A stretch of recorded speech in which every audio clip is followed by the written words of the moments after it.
যেটা ক্ষমা চাইতে হবে সেটা তাদের পার্লামেন্টে হইতে হবে, সেটা তারা রাষ্ট্রীয়ভাবে বিবৃতি দিতে হবে। আদারওয়াইজ কে কি বললো তাতে তো কিছু আসে যায় না। জনাব আনিস আলমগীর, প্রথমে যদি আপনার কাছে জানতে চাই যে জামাতের নিঃশর্ত ক্ষমা আসলে তাদের মতলবটা কি? তাদের মতলব তো ভোট, সামনে ভোট আসছে না, ভোটের জন্য চাচ্ছে। তো ক্ষমা চাইতেও পারে তারা, তাদের যে ভাষায় বলছে সেখানে আমাকে আমি জামাতে ইসলামের আমির একটা টক শোতে যেভাবে কথা বলছেন আর কি, যে আমরা ক্ষমা চাই এবং নিঃশর্ত ক্ষমা চাই, এখানে কোনো ইয়ে নাই, 47 সালের পর থেকে আমরা 47 থেকে আমরা এই পর্যন্ত যদি কারো মনে কষ্ট দিয়ে থাকি, ভাষাগত ভাবে আমি কোনো সমস্যা দেখি না এখানে। খুব সুন্দর ভাষাগত ভাবে না, মানে তার ইয়ে হিসাবে, যে রাজনৈতিক বক্তৃতা হিসাবে। কিন্তু এখানে এই খালেদ মহিউদ্দিনের সঙ্গে এই শোটা হয়েছিল, আপনি হয়তো জানেন। তো খালেদ মহিউদ্দিন তো খুব ওনাদেরকে স্পেস দেন, অন্য কাউকে স্পেস দিতে পারেন না আর কি। কেন, সে তো আওয়ামী লীগ স্পেস দিতে চাইলে আপনারা দিচ্ছেন না, সে কি না, করবে? উনি তো হচ্ছেন গিয়ে ওই স্বৈরাচারের চ্যানেল, হুম? স্বৈরাচারের দোসরের চ্যানেল ইন্ডিপেন্ডেন্ট টেলিভিশনে বসে স্বৈরাচারের দোসরদিকে তুলোধনা করতে পারতেন। তখন সংবাদ মাধ্যমের স্বাধীনতা ছিল না নাকি? তো এখন তো উনি আর কারোর জন্য ইন্টারভিউ করতে পারেন না, তাকে হুমকি-ধামকি নিতে হয়। ফলে ওনার বুঝতেই তো হবে উনি আসলে মানে কত কত মানে গণমাধ্যমের স্বাধীনতা কত কষ্ট করে স্বৈরাচারের দোসরদের তুলাধুনা করতে পারতেন, তাই না? সুলতানা, আপনি এবং সে দুইজনই আমার স্নেহভাজন ডিপার্টমেন্টের ছোট না, ভাই আমার বোন। কলিগ, উইথ ডিউ রেসপেক্ট, মানে আপনাদের কি হয়েছে না হয়েছে আমি জানি না, আমার সালমান এখানে এফ রাখেন না। রহমানের চ্যানেল, সালমান এফ রহমানের চ্যানেল ইন্ডিপেন্ডেন্ট টেলিভিশন, রাইট? এবং সেখানে আপনি গিয়ে কলিগও ছিলেন, আমি কলিগ ছিলাম না, হ্যাঁ। জি। আচ্ছা, তো সরি, ব্যক্তিগতভাবে কিছু বলতে চাই না। কিন্তু মাঝে মধ্যে এইসব প্রশ্ন আসে আরকি। কে কত কে কত মুখোশের আড়ালে নিজেকে সুসজ্জিত রাখতে পারে, দেখতে আমার ভালোই লাগে। এনিওয়ে, জামাতের এই নতুন কৌশলের পিছনে কি? হ্যাঁ। না, খালেদ যে ইন্টারভিউ করেছে আমি একটু মর্মাহত হয়েছি এই ইন্টারভিউতে, যে যে প্রশ্ন নিয়ে আমরা কথা বলতে যাচ্ছি। খালেদ জামাতের আমিরকে প্রশ্ন করেছেন তাদের ক্ষমার প্রশ্নে। উনি উনি যথাযথভাবে ওনার যে স্টাইলে বক্তৃতা দেওয়া সেটা দিয়েছেন, কিন্তু প্রশ্ন হচ্ছে যে খালেদ পাল্টা তাকে কোশ্চেন করেনি যে করবে না জিনিসটা। কেন ভাই? আপনি দেখছেন ডক্টর আলী রিয়াজ কি বলছেন যে জামাতকে নতুন করে পরিচয় করিয়ে দেওয়ার কিছু নেই। ৫ই আগস্টে তাদের যে ভূমিকা, রাইট? তারা তো এদেরকে পুনর্বাসনের প্রকল্পে নেমেছে। এটা কি বুঝতে রকেট সায়েন্স বোঝা লাগে? নো। না, আমি সে মত দিচ্ছি না। আমি সাংবাদিক হিসাবে মনে করি যে আমি যদি খালেদের সিটে বসতাম, আমি যে কোশ্চেনটা করতাম যে তাহলে আপনি আমার কাছে ক্ষমা চাচ্ছেন তাতে কি হয়ে গেল? কারণ এই পাকিস্তানে আমি উদাহরণ দিচ্ছি যে পাকিস্তানের, যে পাকিস্তান বাংলাদেশের কাছে ক্ষমা চাইতে হবে, এটা কিন্তু 71-এর পর থেকে আমরা বলে আসছি। এখনো পর্যন্ত বলা হচ্ছে যে পাকিস্তান বাংলাদেশের কাছে ক্ষমা চায়নি, এবং ক্ষমাটা কিভাবে চাইতে হবে সেটা নিয়েও কথা হচ্ছে। এই ক্ষমা যদি প্রশ্ন আসে তাহলে পাকিস্তানি শাসকদের বহু প্রতিনিধির সাথে আমার দেখা হয়েছে, ব্যক্তিগতভাবে তারা আমার কাছে ক্ষমা চেয়েছে, এবং লিখিতভাবে অনেক, আমার 2-3টে ইন্টারভিউ তো আছে। যেমন আমি দুই একটা উদাহরণ যদি দিই, আপনি যদি বিরক্ত না হন।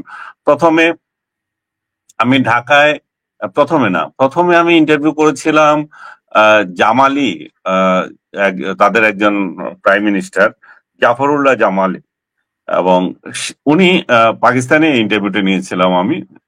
উনি উনি বলেছেন যে আমরা সামনের দিকে কিভাবে আগাতে পারি, সফট একটা ইয়ে দিয়েছেন উনি, যে দুঃখ আছে সেখানে। তো আমার সাথে দুঃখ করলে তো আর সেই দুঃখ জাতিগত ভাবে হলো না, তাই না? আবার আরেকটা জিনিস হচ্ছে পারভেজ মোশাররফ, উনি উনি যখন আহ দিল্লি, আগ্রায় বৈঠক করে পাকিস্তানে ফেরত গেলেন, তখন সেই বৈঠকে সেই প্রেস কনফারেন্সে আমি উপস্থিত ছিলাম, আমি দিল্লি থেকে গিয়েছিলাম। পারভেজ মোশাররফকে আমি কোশ্চেন করলাম যে আপনি কাশ্মীর ইস্যুতে পাকিস্তানের সাথে, ভারতের সাথে আপনার টক্স, বাজপেয়ীর সাথে আপনার টক্স ফেল হয়ে গেল, সেখানে আপনি এক সাংবাদিককে, এনডিটিভির এক সাংবাদিককে, তখন এনডিটিভি ছিল না, তখন স্টার নিউজ ছিল, যে প্রণয় রয়কে, উনি তাকে কোশ্চেন করেছিল, বলছে যে প্রণয় রয় তাকে জিজ্ঞেস করছিল যে তুমি তো সেই ব্যক্তি যে কার্গিলের হোতা, তো আজকে কার্গিল নিয়ে এত কথা হচ্ছে, তখন এখন কিভাবে শান্তি প্রক্রিয়ার কথা বলো? তখন সে বলছিল যে দেখো, আমরা অতীত ভুলে যাই, যে বাংলাদেশ, তোমরা যে বাংলাদেশকে যেভাবে অস্ত্র দিয়েছিলে 71 সালে, যেভাবে মুক্তিবাহিনীকে ট্রেন করেছিলে, তো সেগুলো এখন ওই কাশ্মীরের কথা বলতেছিল, কাশ্মীরদেরকে তোমরা তো ট্রেন করছো, সেই প্রসঙ্গে সে বলছিল যে করছিলে, সেটা নিয়ে তো আমাদের, তো সেটাতে আমাদের কত ক্ষত আছে তাহলে চিন্তা করে দেখো। তো আমি তাকে কোশ্চেন করেছিলাম, আপনি একটা ওয়ার্ড নিয়ে ওদের টক্সটা ভেঙে গেছিল, সেটা হচ্ছে কাশ্মীরিদের অধিকার এবং স্বাধীনতার প্রশ্ন। যে তো আমি বললাম যে তাহলে এই এই তারা যে স্ট্রাগল করছে সেটাকে আপনি স্বাধীনতা ধরছেন, যে 71-এ আমরা যেটা করেছিলাম সেটা তাহলে কি ছিল আমাদের উপর যে এভাবে অস্ত্র চালানো হলো। পারভেজ মোশাররফ এই শোটা কিন্তু পাকিস্তান, বাংলাদেশ সহ সারা ওয়ার্ল্ডে এটা লাইভ ছিল, কারণ এনডিটিভি, সরি স্টার নিউজ সেটা ইয়েতে দেখাচ্ছে, ইন্ডিয়াতে দেখাচ্ছে, আর পাকিস্তানের সমস্ত পিটিভি থেকে সবগুলো দেখাচ্ছে। সেখানে উনি এত বিব্রত হলেন, বলছে দেখো আমরা অতীত ভুলে যেতে চাই, আমরা সামনে, বাংলাদেশিরা আমাদের এখন ভাই, কিভাবে আমরা সামনে যাব সেটা আমরা চাই। এবার তারপরে উনি বাংলাদেশ যখন সফরে আসলেন তখন আমি তাকে একই কোয়েশ্চেন করেছিলাম, যে পাকিস্তান এমবেসি আমাকে সহায়তা করেছিল এই ইন্টারভিউ ক্ষেত্রে সোনাগাঁও হোটেলে। সো উনি তখনই ছিলেন, তখন ওই ইন্টারভিউতে উনি বলেছিলেন যে আহ, আমরা আহ, আমরা ওই একই কথা, আমরা সামনে এগিয়ে যাব, আমরা অনুতপ্ত, এই ধরনের। আমি তখন কলাম লিখেছিলাম যে আপনারা আরেক ধাপ এগিয়ে বলেন। তারপরে আপনি যদি খেয়াল করে থাকেন, আমার সঙ্গে হয় নাই, পারভেজ মোশাররফ না, ওই যে নেওয়াজ শরীফ বাংলাদেশে এসেছিল, উনিও কিন্তু সেই সফট সুরে বলে দিয়েছিলেন যে আমরা অনুতপ্ত। তো এখন এরা যে বারবার অনুতপ্ত, বারবার দুঃখ প্রকাশ করছে, এবং এবং যে ইমরান খান তো কয়েকবার করেছে, তো তারা তারা যে এগুলো বলছে তাতে কি হয়ে গেল? তাতে তো হয় নাই। হতে হবে কিভাবে? যেটা ক্ষমা চাইতে হবে সেটা তাদের পার্লামেন্টে হইতে হবে, সেটা তারা রাষ্ট্রীয়ভাবে বিবৃতি দিতে হবে। আদারওয়াইজ কে কি বললো তাতে তো কিছু আসে যায় না, ক্ষমা তো এইভাবেই হয়। একইভাবে আমি একইভাবে আমি বলবো যে, না আমি এখানে শেষ করে দিচ্ছি আপনাকে, একইভাবে আমি জামাতে ইসলামের কথাটা বলবো আজকে, যে জামাতে ইসলাম খালেদের সঙ্গে কথা বললো, তাতে কি মাফ হয়ে গেল? তাতে কি ক্ষমা প্রার্থনা হয়ে গেল? ক্ষমা প্রার্থনা হতে হবে এইভাবে যে জামাত একটা গণতান্ত্রিক দল, আমি বিশ্বাস করি বাংলাদেশের বহু রাজনৈতিক। না না না, এখানে একটা ভুল করতে হবে আপনাকে, মানে বুঝতে হবে তারা তো গণতান্ত্রিক দল নয়, তাদের গঠনতন্ত্রে তো গণতন্ত্রের কথা নেই। আচ্ছা যাই হোক, কিন্তু তাদের যে কাঠামো, যে যে গণতন্ত্র তারা যেটুকু দেখায় সেটুকু বাংলাদেশের অন্যান্য রাজনৈতিক দলের নাই। এ বিষয়ে আমি আপনার সাথে তর্ক করতে চাই না। আমার আমার দৃষ্টিতে তারা তাদের নেতা নির্বাচনের অনেক কোয়ালিটি রাখে, যেটা অন্য রাজনৈতিক দলগুলো অনুসরণ করে না। যাই হোক, তো সেই দলে তাহলে আপনি দলীয় প্রোগ্রামে তুলেন এটা, দল থেকে প্রেস ব্রিফ করেন, সংবাদ সম্মেলন করে আপনি ক্ষমা চান। তা না করে আপনি খালেদ মহিউদ্দিনের সঙ্গে নরম নরম সুরে কথা বললেন, বা আনিস আলমগীরের সঙ্গে আপনার একটা সাক্ষাতে আপনি বললেন, যে এই কোশ্চেনটা বারবার আসবে, তাহলে সেইভাবে করতে হবে, তাই না? আপনাকে আমি একটু মনে করিয়ে দিতে চাই, 2007 সালে আলী হাসান মোহাম্মদ মুজাহিদ তিনি ছিলেন তখন জামাতের জেনারেল সেক্রেটারি। তো তখন আমি কাজ করতাম এনটিভিতে। আপনি জানেন যে আমরা একটা জেনারেশন যারা সবসময় তাদেরকে প্রশ্নের মধ্যে রেখেছি যে আপনারা 71-এর ভূমিকার জন্য ক্ষমা চান কিনা, রাইট? এমনকি সেই ইলেকশন কমিশনে আপনার মনে আছে কিনা যে যখন নিজামীকে প্রশ্ন করা হয়েছিল, আমি তখন ইলেকশন কমিশনে আমি ছিলাম এবং প্রশ্নটা আমি করেছিলাম যে 71-এর ভূমিকার জন্য আপনারা ক্ষমা চান কিনা। এটা ছিল আপনার ইয়ের আমলের কথা, কি বলে এটাকে, তত্ত্বাবধায়ক সরকারের আমলের কথা, ওই মঈনুদ্দিন ফখরুদ্দিন আমল আর কি। হ্যাঁ, তো ইলেকশন কমিশনে তখন সেই নিজামী বলেছিলেন যে মিডিয়া, 71-এর ভূমিকা এটা হচ্ছে মিডিয়ার সৃষ্টি, তারা কোনো হত্যাকাণ্ড চালায়নি। আপনি নিশ্চয়ই এটা মনে আছে। এর আগে একদম 1-to-1 আমাকে সাক্ষাৎকার দিয়েছিলেন আলী হাসান মোহাম্মদ মুজাহিদ। তিনি দুঃখ প্রকাশ করেছিলেন যে 71-এর ভূমিকার জন্য আমরা দুঃখ প্রকাশ করছি।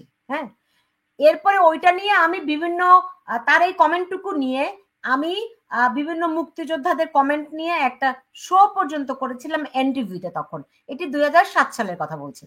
এখন কিন্তু ওই ঘটনার পর আলী হাসান মোহাম্মদ মুজাহিদ জামাতের ভেতরে অসম্ভব রকম চাপে পড়েছিলেন, কারণ জামাত এই ভূমিকার জন্য কিছুতেই ক্ষমা চাইতে রাজি নয়। এবং আমি যদি যাই হোক, সেই পরবর্তীতে সেটা একটা উসুল করে দিয়েছে। আনিস ভাই, এখনকার সঙ্গে যদি আপনাকে মেলাই, এই যে শফিকুর রহমানকে 5ই আগস্টের পরে যখন তারা ক্ষমতা দখল করলো, সেই ক্ষমতা দখলের পরে কোন সাংবাদিকটা না তাকে জিজ্ঞেস করেছে যে আপনার ৭১-এর ভূমিকার জন্য ক্ষমা চান কিনা? একটিবারের জন্য চেয়েছে তারা? No, no. তারা শুধু না, বলেছে খালেদ তো জিজ্ঞেস করছে, এখানে তো খালেদ জিজ্ঞেস করছে তাকে। হ্যাঁ, এইবার তো জিজ্ঞেস করেছে, এইবার সে সরাসরি বলেছে নিঃশর্ত ক্ষমা চাই। কিন্তু এর আগে গত 10 মাসে কি বলেছে? বলেনি। এখন তারা বুঝতে পারছে বাংলাদেশের মানুষ তাদের ক্ষমা করবে না, করছে না। তাদের যে ভূমিকা, এটার জন্য তারা আরো যদি সাবমিসিভ না হয়, মানুষ তাদেরকে গ্রহণ করে না। আচ্ছা, আমার শেষ কথা আমি বলে দিচ্ছি এখানে, এই বিষয়ে আমি করছি যে ওনার কাছে চেয়েছিল, কিন্তু যে পদ্ধতিতে উনি ক্ষমা চেয়েছেন সেটা ক্ষমা হয় না। ক্ষমার একটা পদ্ধতি আছে, সেটা দিতে হবে। পাকিস্তান এখানে হাই কমিশনে ছিল আলমগীর বাবর, তাকে আমি একবার ইন্টারভিউ করেছিলাম। তাকে যখন আমি এই কোয়েশ্চেন করেছিলাম, উনি বলেছিলেন যে দেখো আমরা কিন্তু লিখিত ক্ষমা চাইছি। আমি যে কোথায় সেটা? বলে যে তুমি যদি ওই সিমলা চুক্তি দেখো, আমাদের তিন দেশের তিন দেশে যে চুক্তি হয়েছিল, ভারত, পাকিস্তান, বাংলাদেশের, সেখানে কিন্তু লিখিতভাবে আছে। ইনফ্যাক্ট সেখানে লিখিতভাবে একটা অংশ আছে যে আমরা আমরা ক্ষমা চাচ্ছি আমাদের এই ধরনের কর্মকাণ্ডের জন্য। এবং বাংলাদেশের তরফ থেকেও বলা হচ্ছে যে আমরা তোমাদেরকে করছি, এগুলা নিয়ে আর হবে না। কিন্তু সেই জায়গায় যেটা বরখেলাপ হয়েছে সেটা হচ্ছে যে কথা ছিল যে তারা অপরাধীদের বিচার করবে, কিন্তু তারা কোনো বিচার করে নাই। আরেকটা জিনিস যেটা আমি জামাতের এই ভূমিকায় যেটা দেখি না, জামাত ৭১ সালে একটা রাজনৈতিক অপরাধ করেছে, রাজনৈতিক ভুল সিদ্ধান্ত ছিল, এবং তারা যেটুকু কাজ করেছে সেগুলো ভালো হয়নি। যে কাজগুলো, সেই কাজগুলো আমি আপনাকে বলতে যাচ্ছি। কিন্তু মূল বিষয়টা হচ্ছে যে এখানে পাকিস্তান যে ক্ষমা চাইতে পারছে না, সেটার মূল কারণ হচ্ছে আর্মি। জামাতের কোন ভয়? জামাত কেন বলতে পারে না? পাকিস্তানের রাজনৈতিক নেতারা ক্ষমা চাইতে চায়, তাদের আর্মির ভয়ে তারা পারে না, কারণ এটা আর্মি কাজ করছে, তারা তো করে নাই। এই বাংলাদেশের কি সমস্যা জামাতিদের, তারা কেন এটা বলতে পারে না? তারা ১৯৭১ সালে এবং তাদের যে নিজেরা এবং তাদের অঙ্গ সংগঠন গুলো যেই সমস্ত কাজ করেছে, তারা পাকিস্তানি বাহিনীর দোসর হিসাবে কাজ করছে। তাদের তৎকালীন সংগঠনগুলো যেমন ইসলামী ছাত্র সংঘ পাকিস্তানি সেনাবাহিনীকে সক্রিয়ভাবে সহায়তা করছে। তারা পাকিস্তানি বাহিনীর সঙ্গে মিলে হত্যাযজ্ঞ, অগ্নিসংযোগ, লুটপাটে অংশ নিয়েছে। আল-বদর, আল-শামস এবং তারা রাজাকার বাহিনী গঠন করছে। জামাতের নেতৃত্বে এই কুখ্যাত সশস্ত্র বাহিনী গুলো গঠন করা হয়েছিল। তারা পাকিস্তানি সেনাবাহিনীকে সহায়ক হিসেবে কাজ করছে এবং নিরীহ বাঙালি শিক্ষক, চিকিৎসক, সাংবাদিক, সংস্কৃতিজীবী এবং মুক্তিকামী ব্যক্তিদের খুঁজে খুঁজে হত্যা করছে। তারা বুদ্ধিজীবীদের হত্যাকাণ্ডের মূল হোতা। তারা এবং তাদের এই যে অঙ্গ সংগঠনের লোকগুলো এই 14 ডিসেম্বর 1971 সালে শীর্ষস্থানীয় শিক্ষক, সাহিত্যিক, সাংবাদিক, চিকিৎসকদের ধরে হত্যা করছে এবং বাংলাদেশকে মেধাশূন্য করে দেওয়ার একটা সুপরিকল্পিত ভূমিকায় তারা অগ্রণী ভূমিকা নিয়েছে। তারা মুক্তিকামী মানুষদের খুঁজে খুঁজে হত্যা করেছে, নির্যাতন করেছে, সেটা গ্রামান্তরে যেখানে যেখানে পেয়েছে।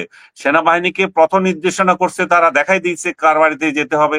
সাধারণ মানুষকে হত্যা করেছে, নারীদের উপর নির্যাতন করছে, অগ্নিসংযোগ করেছে, ধর্ষণে অংশ নিয়েছে এবং মুক্তি সংগ্রামের বিরোধিতা করাকে তারা রাষ্ট্রদ্রোহিতা মুক্তি সংগ্রামে তারা বিরোধিতা করেছে এবং তারা রাষ্ট্রদ্রোহিতা অংশ নিয়েছিল। জামাত 19৭১ সালে খোলাখুলি ভাবে বাংলাদেশের স্বাধীনতার বিরোধিতা করছে।